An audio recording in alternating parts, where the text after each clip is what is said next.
கள்ளக்குறிச்சி முதலாவது மேஜிஸ்ட்ரேட் நீதிபதி ஸ்ரீராம் முன்னிலையில் ஆஜர்படுத்தப்பட்ட 3 பேரையும் அடுத்த மாதம் 5ஆம் தேதி வரை நீதிமன்ற காவலில் வைக்க நீதிபதி உத்தரவிட்டிருக்கிறார்.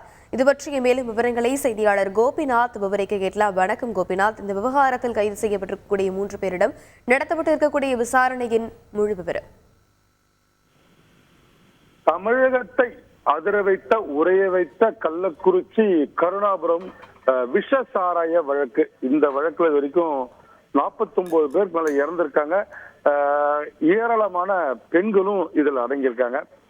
தமிழகத்தை உரைய வைத்த இந்த விஷ சாராய வழக்குல கைது செய்யப்பட்டவங்க மொத்தம் 3 பேருங்க.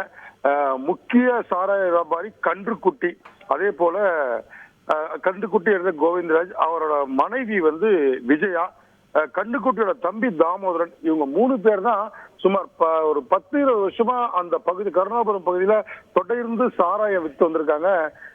இதை அந்த மக்கள் 2 தினங்களுக்கு முன் குடிச்ச சாராயம் விஷ சாராயமா மாறி உயிரிழப்புகள் ஏற்பட்டிருக்கு. உடனடியா விழித்து கொண்ட காவல்துறையினர் இந்த 3 பேரையும் கைது செஞ்சாங்க.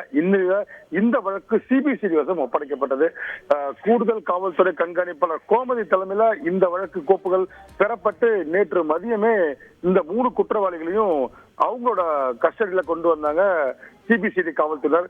நேற்று இரவு முழுவதும் இந்த 3 குற்றவாளிகளிடம் தொடர்ந்து துருவி விசாரணை மேற்கொள்ளப்பட்டது. இந்த விசாரணை பத்தினா யாரிடம் நீங்க மொத்தமா மது வாங்கினீங்க, எங்க இருந்து இந்த சரக்கு வந்தது, யாராவது இந்த பணியில ஈடுபட்டிருந்தாங்க, கலக்கும் போது ஏதாவது என்னென்ன தவறு நடந்தது, யாராட்ட எந்தெந்த கிராமங்களுக்கு இந்த விஷ சாராயம் போச்சு என்ற பல்வேறு கேள்விகளை கூடுதல் காவல்துறை கோமதி தலைமையில காவல்துறை ஆய்வாளர்கள் தொடர்ந்து ஈடுபட்டாங்க.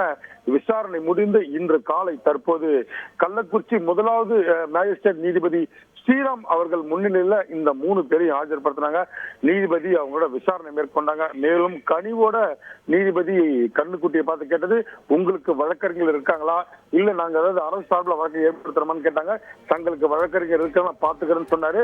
இதனைத் தொடர்ந்து நீதிபதி ஸ்ரீராம் அவர்கள் அடுத்த மாதம் 5ஆம் தேதி வரை இவங்க 3 பேரையும் நீதிமன்ற காவல்ல வைக்கிறதுக்கு உத்தரவிட்டிருக்காரு. தொடர்ந்து பல உத்தரவுகளும் பிறப்பிக்க போறாரு. அதை பத்தினா எங்க இவங்க எந்த ஜெயில அடைக்க போறாங்க உள்ளிட்ட உத்தரவுகள் இன்னும் சற்று நேரத்தை பிறப்பிக்க போது. இந்த வழக்கில் பரபரப்பாக கிராமத்தை பல மக்களை ஒரே வைத்த இந்த விஷ சாராய சம்பவத்துல 3 குற்றவாளிகள் இன்னும் சற்று நேரத்துல சிறையில் அடைக்க போறாங்க. இந்த தகவல் தான் பார்த்துட்டு இருக்கோம். விரிவான விவரங்களுக்கு நன்றி கோபிநாத். செய்திகளை உடனுக்குடன் தெரிந்து கொள்ள உடனே சப்ஸ்கிரைப் பண்ணுங்க.